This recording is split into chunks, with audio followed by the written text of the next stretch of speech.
pourquoi cette visite? Parce que de temps en temps, un président de l'exécutif, quand vous l'appelez, il vient à votre rencontre. Il ne peut pas refuser parce que je suis à droite, parce que je suis nationaliste ou parce que je suis champion. Un président, normalement, vient partout.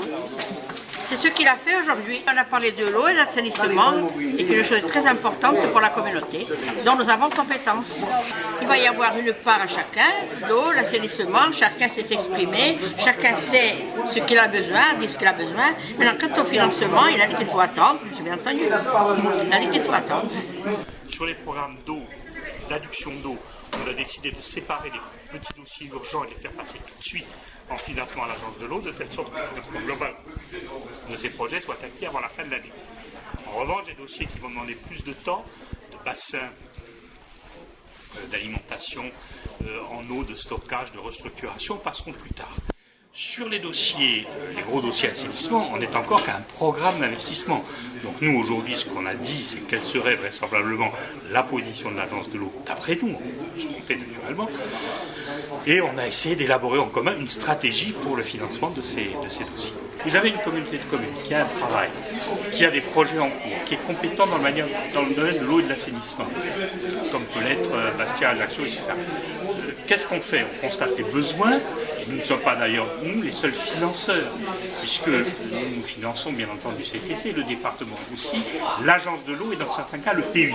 Il se trouve que nous sommes au centre du dispositif, donc nous essayons de dire honnêtement aux communes, aux groupements de communes, quelles sont leurs chances d'obtenir un financement ou non de l'agence de l'eau et du PUI. Alors, il y a des cas où, notamment pour les petites communes, on obtiendra des financements de l'agence de l'eau. Il y a des cas, y compris d'ailleurs, et on l'a dit tout à l'heure, pour ces gros investissements, où on a peu de chances d'obtenir de l'agence de l'eau. Et où donc, on n'obtiendra pas non plus le PUI, et où donc, on risque d'avoir des taux de financement qui viendront uniquement du département et de la CTC, et qui seront nécessairement plus faibles. Donc d'abord, nous sommes ici dans la communauté de communes la plus importante de Corse, en dehors d'ailleurs des communautés d'agglomération de Bastia et d'Ajaccio.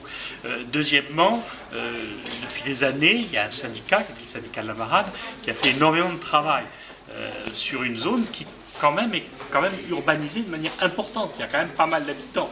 Hein, et la station du Lido, elle recueille non seulement les eaux aujourd'hui du Lido, mais elle ne recueille pas uniquement les eaux usées du Lido de la Marane. Et donc c'est un bassin versant extrêmement important. Sur la Marane, il y a des ouvrages qui ont déjà été financés. Et par conséquent, l'agence de l'eau risque de nous répondre. Encore une fois, nous, on sera aux côtés de la communauté de communes pour défendre ces dossiers. On a déjà donné en quelque sorte. Et aujourd'hui, ce sont des extensions qui sont dues à des extensions de population. Donc on n'est plus compétent pour intervenir.